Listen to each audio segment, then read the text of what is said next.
Hey guys, it's time for another Death Battle reaction video. This time it's the Rivals. It's the Battle of the Rivals Part 2. Part 1 was back in Season 1. And you know that one, well, now that I think about it, might be Part 3 for Rival Battles if I count Season 4's Venom and Bane. But the first one I was referring to was Vegeta from Dragon Ball and Shadow from the Sonic series. This time, we're going right back to games, and believe us. Trust me, I'm a gamer. Okay, yeah, I had to show that off just to prove how much I know. This time, it is Wario, the rival of Mario! And King Dedede, the rival of Kirby. So we had the gluttonous, overweight troll of Mario taking on the pompous penguin of Dreamland. Now they're also both in Smash. They've been part of the Smash series since Brawl, where they both came onto the set.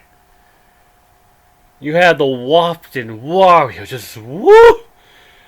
Ooh, that's a spicy boy. That's a spicy meatball. Bodaicho might consult with that one. And you also have a penguin who should not be able to fly. A penguin who should not be able to fly. Now, as far as as typical, no one's gonna help me with the picture thing ordeal. This one is pretty tough, but so far I only got that one loss, and I think I might have found the next one where I might be losing, but I am going to go with Wario. He is a little more, intangible, and a little more durable, and despite their losses, Wario can take a whole lot of damage. So I'm going to go with Wario for this one, and here we go. What about this one? We're going to find out about the next one, and hopefully it might be anime. I haven't looked it up, but here we go. Death Battle on YouTube today. Let's do it.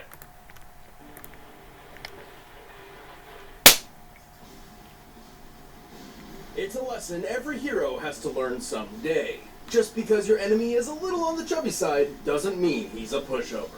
Are you talking about me? I'm talking about Wario, the greedy and repulsive rival to Mario. Relax, Boomstick. King Dedede, the royal nemesis to everybody's favorite pink puffball, Kirby. He's Wiz and I'm Boomstick. And it's our job to analyze the weapons, armor, and skills. Ultimate. Who would win a death battle? And it's Sprites today.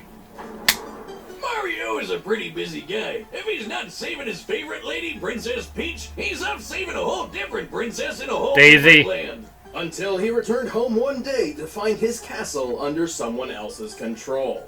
First off, Mario has a castle? Awesome. But it had been taken by a chubby squatter dressed in yellow named Wario. There's a laugh. Wario is Mario's opposite in every way.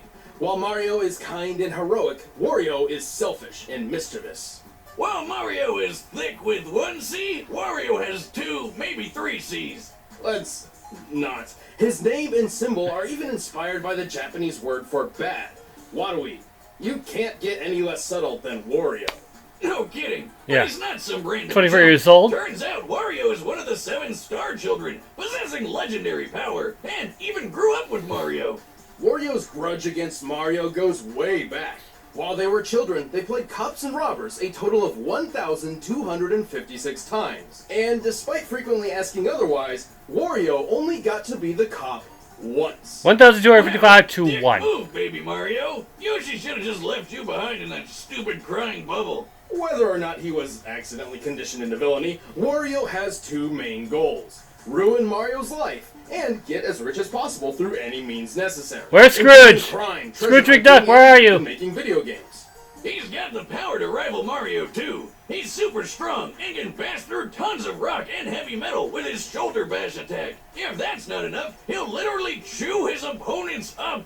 Ugh, just imagine those giant white bricks he calls teeth just closing around you. He's also weirdly malleable, capable of being crushed, squished, twisted, and stretched with little to no ill effect. However, Wario's deadliest natural ability is definitely his inexplicable farting. Whiz, that's no simple toot. This is the fabled flatulence of folklore itself. The atomic vapors of annihilation. The waft. Kind of a lame name after all that. The Right. waft is a highly specialized technique which discharges an enormous burst of toxic gas so brutal it'll topple nearly any foe. When aimed correctly, this blast can even propel Wario through the air like a rocket while crop dusting anyone beneath his feet. It's, technically speaking, just majestic. Right. Well, that's not exactly wrong. In some cases, Wario's waft has even been shown to be comparable to nuclear warheads. Hey. By the way, I spent some time in your lab and I made a new invention. How did you get into my lab? Oh, next try. After decades of research, I've discovered how to contain the pure essence of flatulence. Behold, the windbreaker! Really? That's nice. Let's move on. Listen, Wiz, I'm really proud of this. She speaks! Aside from his own abilities, Wario has access to numerous weapons and powers. Nice! Like his one-of-a-kind chopper. Also, explosives. Kind of redundant when he can fart a nuke. There's always room for explosions, Wiz. Check out this huge blast some of his bombs caused, which he was totally at the center of and survived, by the way. His power-ups include a jetpack, And that was a body, and even Mario's own that's 2.4 megatons right there. He can increase his size by plugging an air pump into himself, and just don't question it. With the dragon, I want to! Fire, I really want to! he takes flight, and he can even combine both. Oh, that's on the to Virtual become Boy. King Dragon, The Wario, utilizing both these abilities while dramatically increasing his power and his weight. And with just a little mouthful of rotten garlic, he dons pink tights to become Wario Man! This super form increases his strength and lets him fly, because he doesn't have enough weight to do that already, I guess. He doesn't always need some random object of power to transform. Some of Wario's forms come about because of entirely reactionary means. He can become Bouncy Wario after being crushed into paper, Flaming Wario after being set on fire, Puppy Wario after getting stung by bees, and Fat Wario after eating too much. Well, getting fat's a superpower? These sound more like excuses than power-ups. Yeah, well. Becomes Crazy Wario after getting drunk. No, it's just a ball in the American version, because, you know, for kids and stuff, but anyway, I'm powering up. Jocelyn, order another 1,000 six-packs.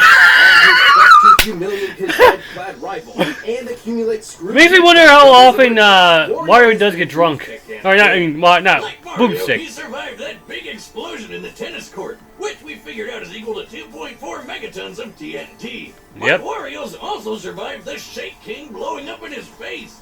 The Shake King was a pirate with immense electrical power. Upon his defeat, his body detonated, and the resulting blast split the sky. By comparing the blast and the parting clouds to a map of the Shake dimension, we determined the explosion's exact energy output to be equivalent to about 96 sextillion tons of Six! That's enough juice to blow up a large moon, and Wario was totally fine. He can seemingly eat anything, including explosives and his own bike. He can, of course, keep up with Mario, who kicked a 61 million ton castle and piloted the Star Diver at Mach 375. Also, Wario destroyed the Black Jewel, an entity whose death triggered the collapse of an entire dimension. So, does everyone he fights blow up when they die, or what? Mario may best Well, him time maybe. and time again, particularly thanks to Wario's clearly low intelligence, but his tenacity and willingness to never give up is strangely admirable. This greedy bastard will never stop doing what he loves. Pretty much. Okay, we can stop laughing. Time for DDD. The country of Dreamland is a peaceful paradise. Filled with some of the most adorable critters you've ever seen. Oh, look at the little waddle these waddle. Yeah. But wouldn't you know it, all this pristine prosperity is actually run by a tyrannical, self-imposed monarch. Donald Trump! I'm kidding. Ah, yes, the classic dictator at work. They Adolf say what Hitler. they want you to see, but really, there's so much horror behind the scenes. I suppose he did intentionally create a food shortage once, but DDD doesn't really have that much sway over his questionably claimed kingdom, namely because of one plucky pink hero, Kirby. Everyone's favorite lovable marshmallow. Suck it, Jigglypuff. Yeah, this little guy's always been there to ruin the triple. Yeah, Jigglypuff's got Schemes her own which, powers. to be fair, aren't always evil. Like the time he stole the Star Rod, seemingly for nefarious purposes, but in actuality to protect his citizens from the villainous nightmare. Yeah, it turns out this big bad penguin's mean side doesn't come from a place of true evil at all. Instead, it's because he's just really jealous of Kirby. Right. Before Kirby arrived, DDD was a tubby bird with only a modicum of respect. After seeing Kirby's popularity and success, the king made up his mind. He would surpass the marshmallow. Cue the 70s music. It's time for a training montage. Through countless hours of intense work and grueling training, DDD pushed himself to mimic Kirby's abilities, and more. His speed improved, his strength skyrocketed, and in time, he even learned what all penguins hope to achieve one day. By inhaling a bunch of air, he can puff his body up like a balloon and fly. To be clear, this is not a naturally occurring ability of No. his. He somehow trained himself to do this. This is backed up by no science whatsoever and makes absolutely no goddamn sense. That's video game logic. Come on, Wiz. That's not the only Kirby trick he copied. His lungs are so strong now, he can inhale entire enemies and launch them at high speeds. He can even fire powerful Electrokinesis? air bullets that can break solid rock. You know, I've been training my air bullet technique too. You? Boomstick, that's impossible. The human lungs don't have the capacity to... That's spit. But he's got way more up his sleeves than just stolen skills. Absolutely. Sure, he's got an army of minions at his command, but when Gordos. he wants to take someone down personally, DDD jumps into the ring with one of his giant-sized hammers. He's got a bunch to pick from. His usual favorite might look like an oversized wooden mallet, but it can summon freezing ice as he swings it, and secretly features a built-in jet booster to supercharge his striking power. Oh, you scared? Here I come! Here I come! Yeah, boom, bitch! While this move is garbage and smash, it feels really good when you pull it off. Through the power of the Star Rod, Maybe. he can amplify this into the Star Hammer. With this magic coursing through it, DDD can cast several spells. He can increase his size, launch energy spheres, break the fourth wall, and create up to 64 duplicates of himself. Just more penguin goodness to go around. But when the Big D wants to get hardcore, he dons a mask and whips out his ultimate weapon, the electric hammer. Oh, boy. Introducing the mysterious mask DDD! Yeah, it's not much of a disguise, but the electric hammer is a definite upgrade over his jet hammer.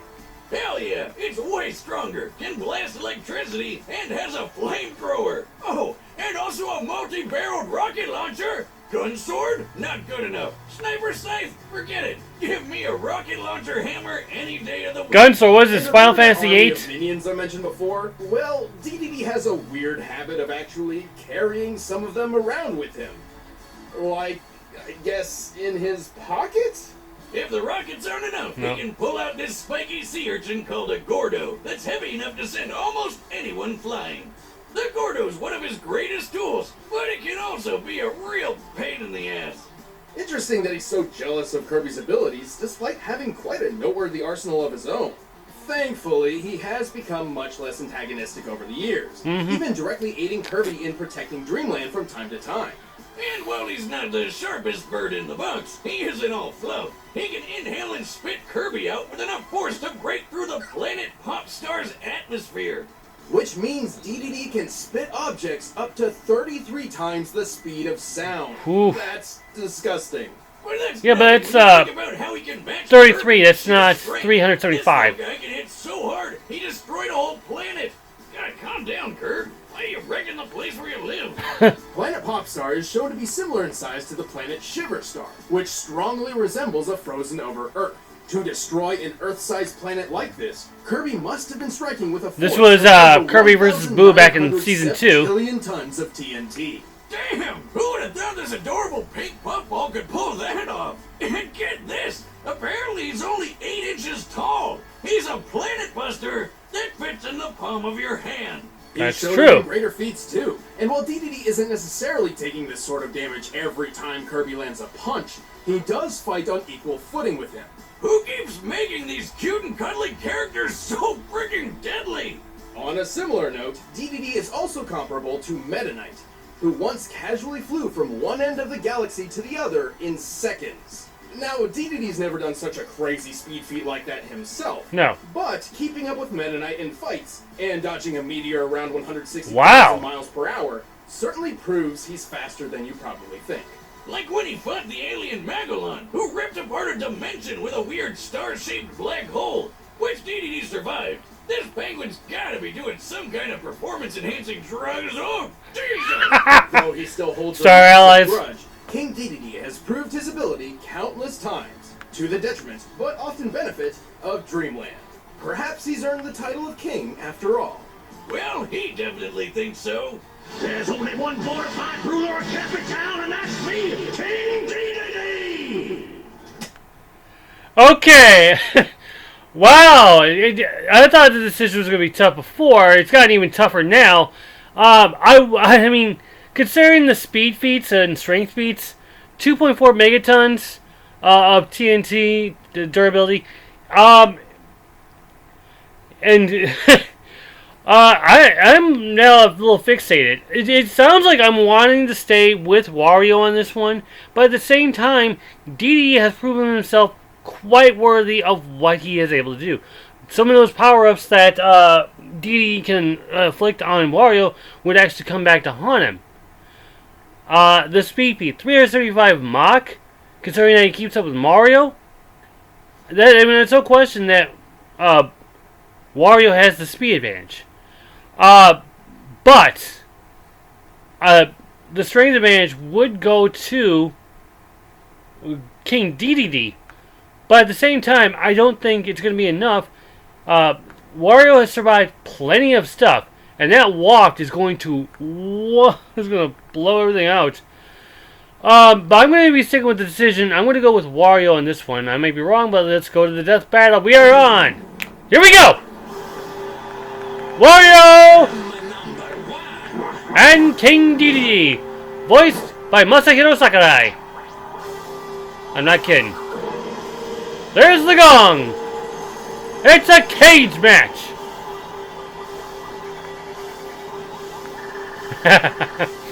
That Waldy's hyped up. Oh, we're gonna bring out the Ultra Hammer right off the bat. Okay!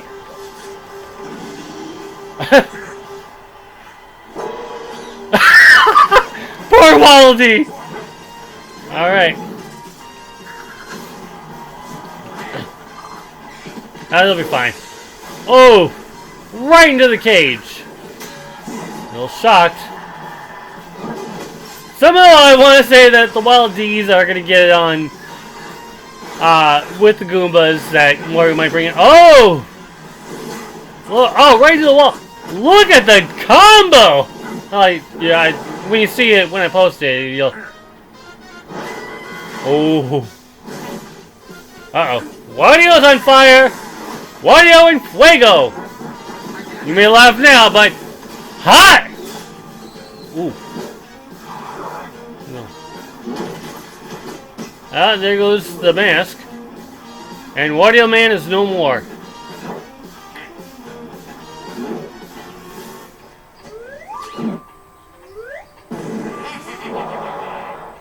Oh, you know that gas is gonna come back up. And you know he had that garlic before. Oh! Was there a flashback with him? Front tire stolen. Nice, spin it with a wheelie. Make it a bicycle wheelie.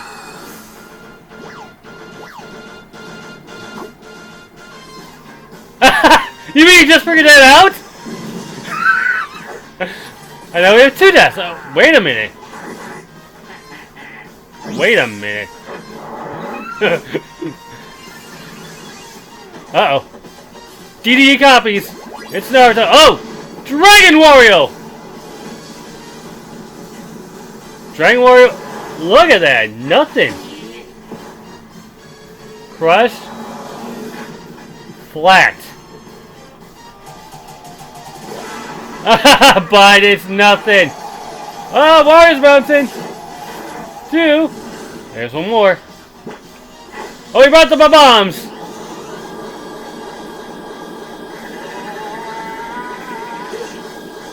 Oh, that's not good. Oh no. That's a good move. The crowd's gonna evacuate. Oh, he's gonna let one go.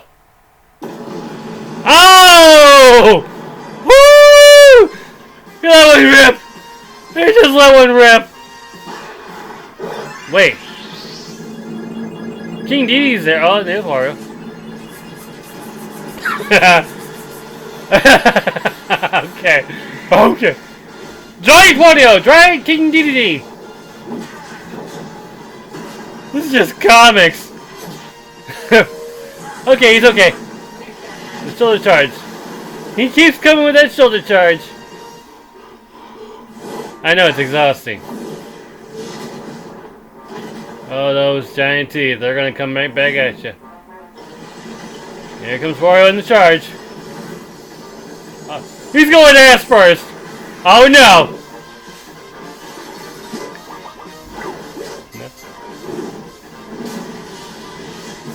Uh-oh. Wait a second. He's plugged. Oh no.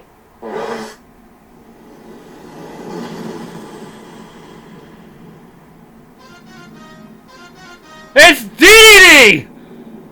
Second loss. I told you those Gordos can be a pain in the ass. Wario sure had the upper hand when it came to versatility, especially with his reactionary power-up and totally unexpected techniques. Like, who would ever predict your opponent would drop an atomic fart in your mouth? Genius. Gross.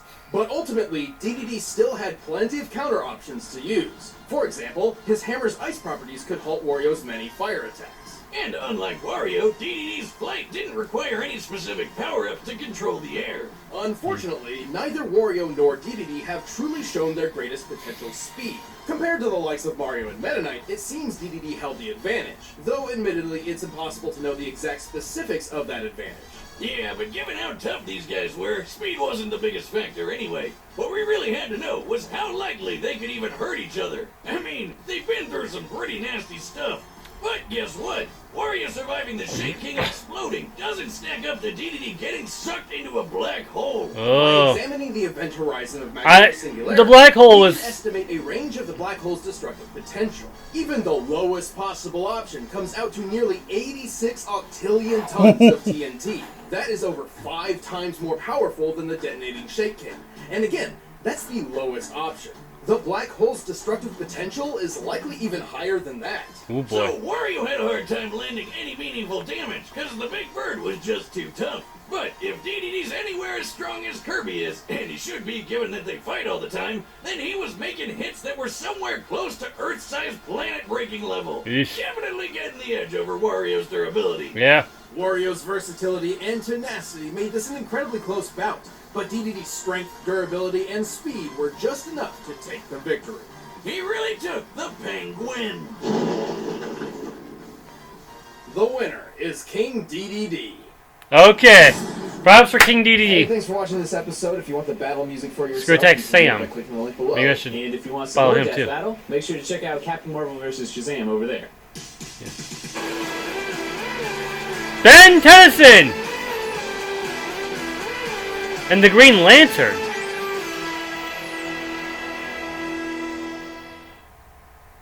Okay. Ben Tennyson of Ben 10 and Green Lantern of DC. I don't like where this matchup is going, but then again, you know, there's something in there that's gonna make the imaginations run wild. Ben turning into monsters. Green Lantern with the power of the Green Lantern. Hal Jordan's gonna be having a heck of a time. But now that this, I was shocked. I knew that that Wario was pretty powerful, but I wasn't even considering the black hole thing from Kirby Return to Dreamland. That being said, man, did I get that one wrong. I should probably ditch this this tank top because of how I blew this one. Yeah, I lost that privilege. Trust me, I'm a gamer. You don't need to trust me anymore. That was a bad decision I made. I did not account for anything big, and that's going to cost me. So in 3 weeks, we're going to have Hal Jordan and Ben Tennyson, and it's going to be, I want to say it's going to be the Green Lantern over the Green Alien. Are they both? Wait, are they both aliens? Good. Skip it to 3 weeks.